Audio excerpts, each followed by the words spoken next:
Поздрав до сите слушатели на ЕСИ Радио. Вие сте со емисијата Шах со Љубиша Андоновски. На 8 март оваа година навршија 97 години од еден од најголемите шаховски таленти на Украина, на Советска Украина и воопшто еден од најдобрите шахисти во светот со децении, тоа е велемајсторот Ефим Гелер. Ефим Гелер, значи роден на 8 март 1925 година во некој велат бисерот на Црното море во Одеса. Ефим Гелер, роден во еврејско семејство, значи ќе биде една од најкрупните фигури во советскиот шах тогашен и еден од најсилните играчи на светот. Тој 6 пати ќе биде шампион на Украина, прв пат 1953 година, но тој резултат ќе го повтори и 56-та, 62-та година, 65-та, 68-та и 71-та година, а исто така ќе биде два пати шампион и на Советскиот сојуз, прв пат 1955 година и втор пат на 54 годишна возраст 1979 година, кога ќе нема ниту еден пораз, а ќе биде во конкуренција на многу силни млади шахисти. Тој ќе освои 13 олимписки медали со репрезентацијата на Советскиот сојуз, од кои 10 златни и 3 сребрени. Исто така ќе биде дел и од мечевите на кандидатите во 6 циклуси, прв пат 53 година, потоа 56-та, 62-та година, кога завлакно практично го отстапи водството и првото место на турнирот на кандидатите во Кирасао и заврши втор. Значи, само еден чекор мал недостасуваше, тој попушти во финишот, инаку ќе беше предизвикувач тој на светскиот шампион тогашен Михаил Ботвиник 63-та година, а не Петросјан, но судбината сакаше поинаку. Така што тука беше Гелер најблиску до меч за предизвикувач на светскиот шампион. 65-та година ќе загуби од Спаски во полуфиналите, учествува уште 68 и 71 година, но неговиот огромен талент тој ќе го покаже и како светски шампион за сениори два пати 1991 и 1992 година. Инаку тој живее до 1995 година, значи 73 годишен. Инаку Ефим Гелер бил познат и како ноќна мора за светските шампиони. Тој има играно со сите светски шампиони, притоа многу пати.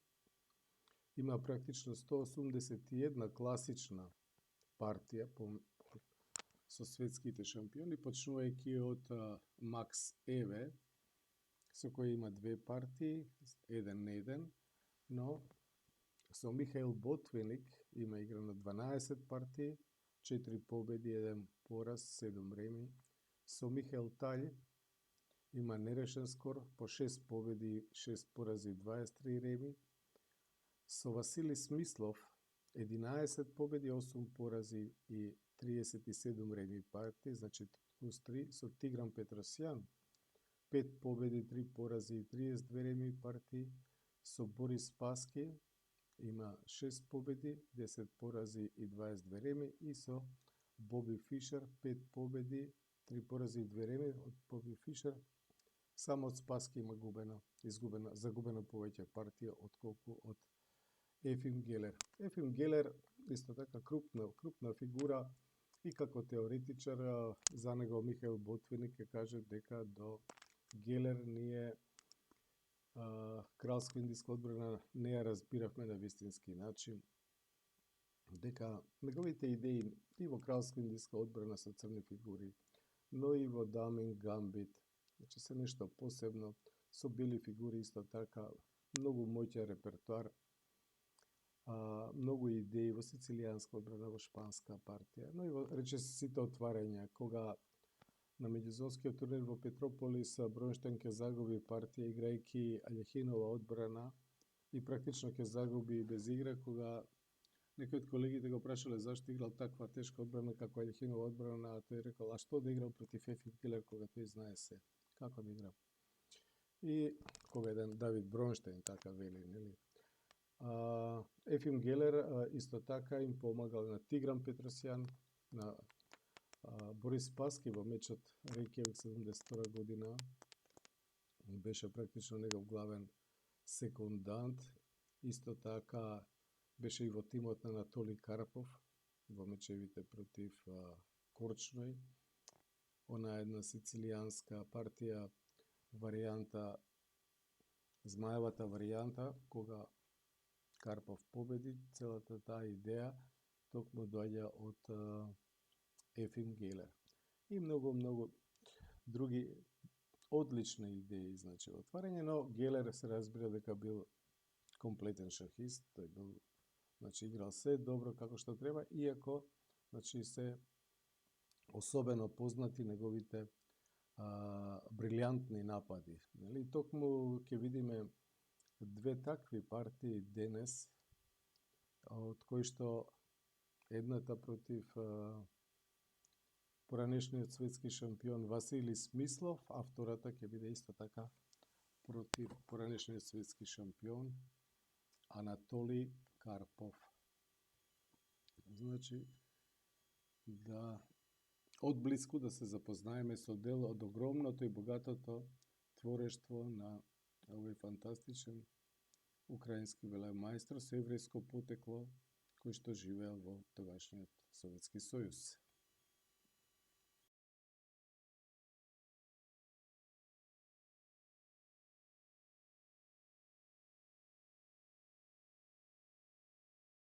Прво ќе погледаме партијата помеѓу Гелер и Василий Смислов, играна на турнирот на кандидатите, меч одржан во Москва 1965 година, во четвртфиналето, каде што Гелер ќе го совлада во мечот Смислов со 3 победи, без пораз и 5 реми парти. Ќе видиме третата негова победа од тој меч. Значи, Гелер со бели фигури, D4, а Смислов во ситуација кога е во минус, со црни фигури мора да се обиде да игра нешто активно и тој ја бира острата Гринфелдова идиска одбрана, отварање популарна до денешни дни. Значи, по D4 коњ F6, C4, G6, коњ C3, D5, Гелер веднаш зема на D5 и по коњ D5, E4, коњ зема на C3, BC3 ја игра.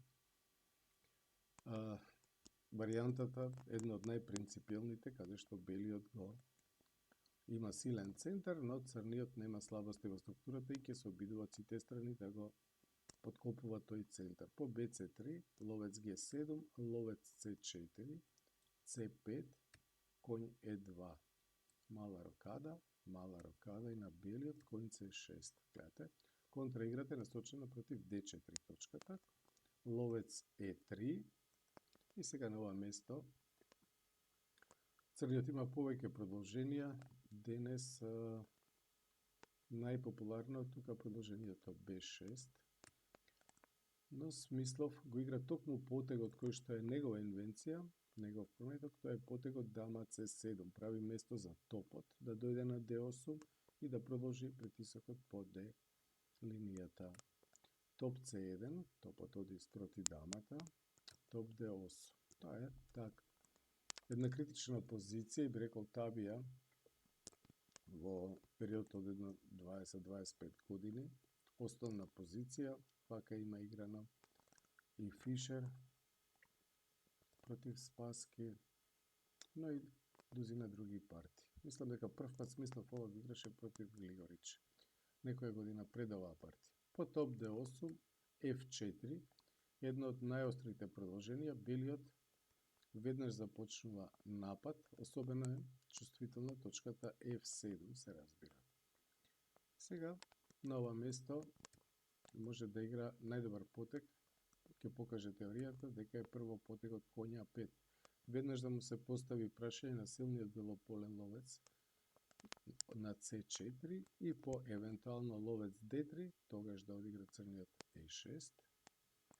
Но Смислов игра неточен потек E6 и сега во оваа ситуација, кога прв пат се среќава со оваа позиција, Глигорич не се снаоѓа најдобро и ќе загуби на многу поучен начин. Тој ќе го одигра потегот H3, а Гелер, кој што присуствува на таа партија, сватил дека тој потек е непотребен и дека треба крал H1. И токму тој потек го бира Ефим Петрович, а Смислов, како да не ја чувствува опасност, да игра B6. Тука беше неопходно коња 5, повторно да го предизвика тој ловец и по ловец D3, сега F5. EF5, E зема на F5, DC5, ловец E6. Така ќе игра Штајн против Тукмаков во Москва 71 година, иако Гелер тука смета дека по коњ D4 белиот би имал мала предност. Во нашата партија, значи, Смислов игра веднаш B6, по аналогија на својата партија со Глигорич, но ќе видиме дека тоа што кралот е на H1, но не пешекот на H3 има голема улога и Гелер веднаш трга со потегот F5. Се разбира дека сака да ја отвори F линијата. Коња 5, дури во овој миг, ловец D3, E зема на F5, E зема на F5, ловец B7. Дури ни големиот Васили Смислов не можел да оцени колку е опасна оваа позиција за црниот. Дама D2, топ E8, коњ G3. Гледате белиот, сите своји сили ги концентрира кон црното кралско крило и веќе е подготвен за силна акција. Дама C6, топ F2, одличен потек, мултифункционален, брани на G2, единствената чувствителна бела точка и се подготвува да ги удвои топовите по полуотворената F линија. Топ од А на D8. Можеше црниот тука радикално да се обиде на овој начин, да даде квалитет за силниот црнополен ловец, топ зема на E3, дама E3, C зема на D4. И сега белиот може да бира дали ќе земе на D4 или може би ќе игра дама F4, па на DC3, F6 и по ловец F8, коњ F5 со многу силен напад. Или пак, значи да земе на D4 и по ловец D4, дама H6, дама C1, дама C1, ловец F2, дама H6, ловец D4, FG6, HG6, ловец зема на G6, белиот би победил. FG6, дама G6, крал F8 и сега дама D6 и го собира ловецот на D4. Тоа е една долга варијанта, но јасно е дека и таму црниот најверојатно би загубил. Но она што се случува во партијата е всушност многу поинтересно. Потегот кој што го бира Смислов е топ од А на D8, тој игра по центар, но Гелер сега дефинитивно трга. Ловец H6 со идеја нормално да го замени единствениот одбранбен играч околу црниот крал. Црниот не смее да ја дозволи таа замена, затоа што по ловец G7 и F6 би бил матиран. Ловец H8, а белиот оди на F4. Повторно криза на полето F7. Од тука топ D7, да го брани седмиот ред и пешекот на F7, но и коњот од G3 доаѓа на централното поле E4 и сега веќе е незадржлив овој напад. Изборот на Смислов тука беше C4, но тоа губи како и се останато. Но начинот на кој што Гелер ќе ја добие оваа партија, инаку многу значајна партија, сепак тоа се мечеви на кандидати, во циклусот 65-та година, кога Петросјан е светски шампион. Значи, по C4 да видиме како Гелер ќе помине со нападот, ловец C2, топ од D на E7, топ од C на F1. Значи, конечно и тој топ дојде на F1 да се придружи на забавата, а во оваа партија ќе се забавува белиот, односно Гелер. По топот C на F1, топ зема на E4, следи прво овој ефектен потек и прв пат во оваа партија Гелер е жртва својата дама. Иначе тоа ќе го направи 4 пати во текот на партијата. Навистина една брилијантна партија. Гледате, токму во овој миг зема на F6, сега не може топ F4 заради се разбира GH7 мат. Многу убав мат со пешак во оваа конструкција. Од друга страна, ако оди дама, зема на G6, тогаш може и прво да го земе топот, L4 и по ловец E4, дама F7 зема и по дама F7, топ F7, се заканува со мат на F8, а тој не може да се брани. Значи по FG6 практично мора да ја затвори F линијата, смислов тоа го прави со потегот F6.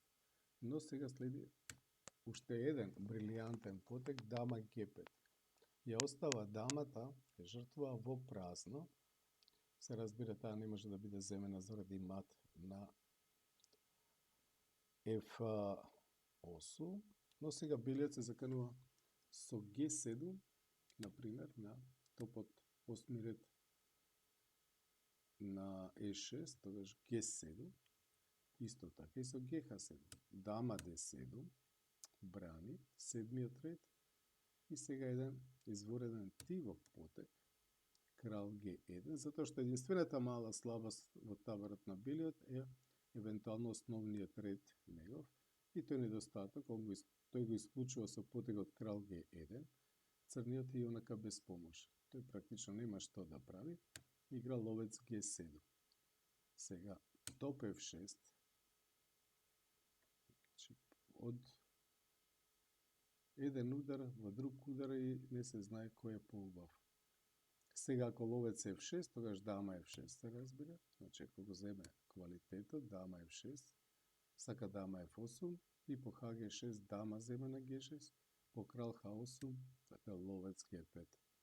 Сега ловецот сака да дојде на F6, топот четврти ред на E6, ловец F6 зема, ловец F6 шах, пардон, топ F6 и повторно топ F6. Гледате, сега се гледа зашто беше важен потегот крал G1, за на топ 1 да има крал F2, инаку заканата е сега топ F7 и тоа не се брани. Значи по топ F6 Смислов се обидува со потегот топ G4, повторно ја напаѓа дамата на G5 и G2 пешакот, но прво така наречен цвишен цук или меѓу потек, G зема на H7 шах, крал H8, ловец G7 шах и на дама G7, уште една последна и уште една ефектна жртва на дама, дамата го зема топот на G4. И во оваа позиција Смислов се предава, се разбира, на дама зема на G4, ќе следи топ F8 шах и по топ F8, топ F8 шах. И на крал G7, H8, дама или мат.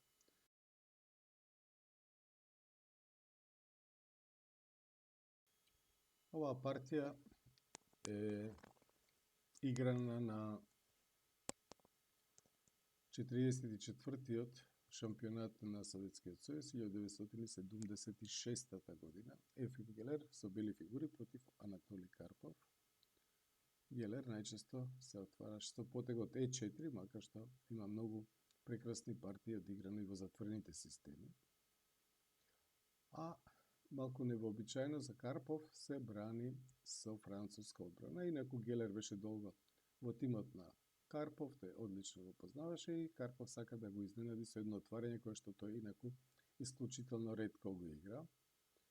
D4, D5 и Гелер, кој што е огромен експерт за потегот коин D2, тарашовиот потег на ова место, во оваа партија го игра поострото продолжение коин C3 и сега имаме варијантата на Винавер во француска одбрана, ловец B4, E5 И повторно Карпов игра еден поред кој играм потег, тоа е потегот дама d7. Значи не го предизвикува веднаш центарот со c5, a3 ловец c3 bc3, туку игра дама d7, потег со кој што подготвува b6 и ловец a6 да го замени проблематичниот француски ловец, што е главен проблем на неговата позиција, а Гелер едноставно продолжува со развојот, коњ f3, b6 и сега овој интересен потек ловец на d2. Ловец a6, тоа беше идејата на црниот, почнувајќи со дама d7. Тој дама d7 беше потребен затоа што ако беше веднаш беше си ловец a6, ќе биде малку чувствителен црниот. Ловец a6, коњ a6 и сега мала рокада. Коњ b8. Веднаш Карпов, тој во своето отворештво речи се никогаш нема лоши фигури и сега паѓајќи од принципот дека таа фигура на a6 е многу грдостои тој коњ, веднаш го враќа во игра, иако според Гелер заслужуваше внимание најпрво да го земе тој коњ на c3 црниот и по ловец c3 да продолжи со развојот коњ e7, каде што белиот би имал мала предност.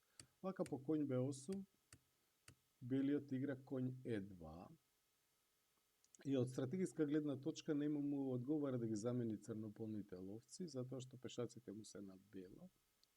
И таму полет пешакот g7, ако мора да одигра g6 во некој момент, ќе биде многу слаб на црните полиња и затоа црниот се решава да го сочува тој ловец, го враќа на e7, но предноста на белиот во развој се зголемува. Тој продолжува сега топ c1. Нели, позицијата е блокирана, но белиот со топ c1 веќе се подготвува да ја отвори. Затоа што оној што има предност во развој, поразвиени фигури, треба да се стреми да ја отвори играта за неговите фигури, развиени фигури, да може да напаѓаат. b5 спречува c4, но прави слабости во својата позиција, преку непоправливи слабости, и Гелер продолжува со коњ f4. Тој се сака да скокне и на h5. Например, ако коњ h6, а гледате, тој коњ нема многу кај да оди од g8, тогаш коњ h5 веднаш напаѓа на g7, сега g6 не може, значи коњ f5 и g4. Тука е црниот готов. Затоа црниот мора уште еден потек да игра со пешакот h5 и уште повеќе да ја ослаби својата позиција. И сега Гелер игра b3 со цел да спроведе c4. Исто така, тој ќе напише дека и овој друг пробив пешачки, почнувајќи со a4 е многу силен, и сега ако b4 се разбира c4, а на a6, а зема на b5, а зема на b5 и топа е 1. Да игра на овој начин, да ја отвори играта, односно вториот фронт дамското крило, но во партијата b3, ловец a3 се обидува да го спречи белиот план, топ b1 се сака да игра b4 да му го затвори ловецот, a5, но c4, гледате. Сега, како црниот вака неразвиен да се спротистави, просто не можам да се сетам дека Карпов некогаш имал вака компрометирана позиција, дури со црни фигури. Значи, веќе тука изгледа дека е готов, но тоа се разбира, треба големо мајсторство за да се победи Анатоли Карпов. Дури кога има вака компрометирана позиција. Сега, ако Б зема на C4, Б зема на C4 и по евентуално DC4, белиот пробива со потегот D5 низ центарот. И по евентуално Е зема на D5, белиот го жртвува и третиот пешак, оди напред, Е6 и по Ф6, коњ Е5. Гледате, ништо не му вредат на црниот тие пешаци со тој крал и со сите тие слабости. Да. Затоа по C4 тој се обидува C6 да ја крепи позицијата колку може подолго, но сега C5, сега тој ловецот на А3 е во аут, ловец B4, се црниот сака да го смени, но белиот се разбира, сега не се согласува со тоа, ловец C1 и сега се заканува со А3 да го фати тој ловец, од тука А4, конј d3, ловец a5, без зема на a4, без зема на a4, дама зема на a4. Сега белиот освои пешак. Да видиме колку елегантно ќе го реализира Ефим Гелер тоа. Дама a7, ловец g5 и ловец c7. Се обидува со замени, се разбира Карпов, да ја игра оваа позиција, но од друга страна, ако играше дама a6, например, со напад на коњот, тогаш топ b3 и по коње 7 топ од f на b1. Се нападнате коњот на b8 и по коњ d7 топ a3. Сега гледате, неке може тоа врзување тука да го издржи. Така би имал решавачка предност. Најинтересно е по потегот кој што го игра Карпов, ловец c7, како Гелер нема да испушти во брилјантен стил да нападне. Прво тој жртвува квалитет, игра топ зема на b8. Сега гледате, ако ловецот земе на b8, тогаш дама c6 шах, значи дама b8, дама c6 шах, крал f8 и сега коњ f4. Коњот повторно оди во напад. Топ a7 се обидува по седмиот ред да се брани, коњ h4. Сега гледате, околу полето g6 е кризата, значи белиот сака да освои квалитет со коњ g6. И тука Карпов игра дама e8, да засели одбраната на g6, f7 и e6. Исто така на коње 7, например, со истата идеја да брани, би следало прво коњ зема на e6 шах и по f6 дама на e6, нападнате коњот, ловец d8, ловец зема на e7, го елиминира коња што го бранеше полето g6, ловец e7, коњ g6 шах и по крал e8 дама c6 шах и по крал d8 коњ зема на h8. Гледате, белиот го врати материјалот, има неколку пешаци повеќе и решавачки напад. Значи, по коњ h4, Карпов одигра дама e8 и сега уште еден ефектен потег во стилот на Ефим Петрович Гелер. Дама зема на e6. Делува визуелно многу привлечно, многу убаво, иако тоа е практично само привремена жртва. F зема на e6, коњот H на g6, шах, и сега црниот веднаш ја враќа дамата, доколку играше крал f7, тогаш топ h8 шах, па по крал f8, другиот коњ ќе дојде на g6 да даде шах, затоа што оној од h8 го контролира полето f7, и секако црниот би морал да ја даде дамата повторно, затоа тој ја дава дамата веднаш, дама g6, коњ зема на g6, крал e8, коњ зема на h8. И сега ќе видиме дека по завршување на целата оваа комбинаторна игра, комбинација, белиот има два пешаци повеќе, топ a4, но Карпов стигна и да нападне нешто. Тој пешак на a2 не му е толку важен, важно е да го разбие ова трио во центарот, но Гелер не се согласува, топ d1, коњ e7, сега го елиминира тој коњ, ловец зема на e7, крал e7 и го враќа коњот во игра. Коњ g6 шах, крал f7 и коњ f4. Напаѓање на h5. Нанишен го зема и пешекот на e6 и сега форсирано настанува топовска завршница. Ловец зема на e5, d зема на e5, топ зема на f4. Значи, една од топовските завршници се во турнирската пракса околу една половина од сите можни завршници.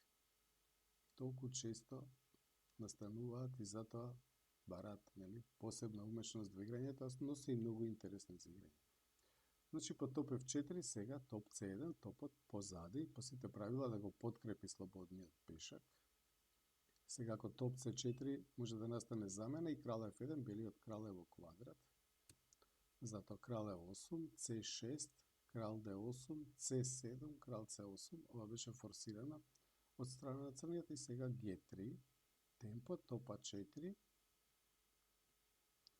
можеше да дојде и на f5, доколку дојдеше топот на f5, тогаш f4 и по G5, гледате, црниот со сите сили се обидува да направи контраигра, но додека тој успее да направи контраигра, сега овој А пешакот еднаш има решавачка улога. А4, Гф4, А5. Знаете, секе жртвува белиот за својот А пешак, значи ФГ3, А6 и по ГК2, крал Х1 и по топ Ф2, топ А1. И сега А пешакот оди во дама. Многу убава, интересна и поучна варијанта. Значи по Г3, топ А4, топ С6, топ зема на А2, топ зема на Е6, Г5, топ Д6, топ Д2, Е6. Крал С7, Е7. Ефим Петрович, Гелер, напред. И гледате тука, црниот се предава и овој потек Е7 се разбере елегантен. Црниот би морал да игра топ Е2 и по топ Д5, топ Е7, белиот го зема пешакот на Г5 и повторно победува. Почитувани слушатели на ЕСИ Радио, за денешнава емисија Шах со Љубиша Андоновски. Денеска поговоривме малку за големиот шахист Ефим Гелер, кој што оваа година, нели, да беше жив, ке наполнеше 97 години и видовме две одлични партии од неговото, би рекол, богато шаховско творештво. Бидете поздравени и следете не и следниот пат.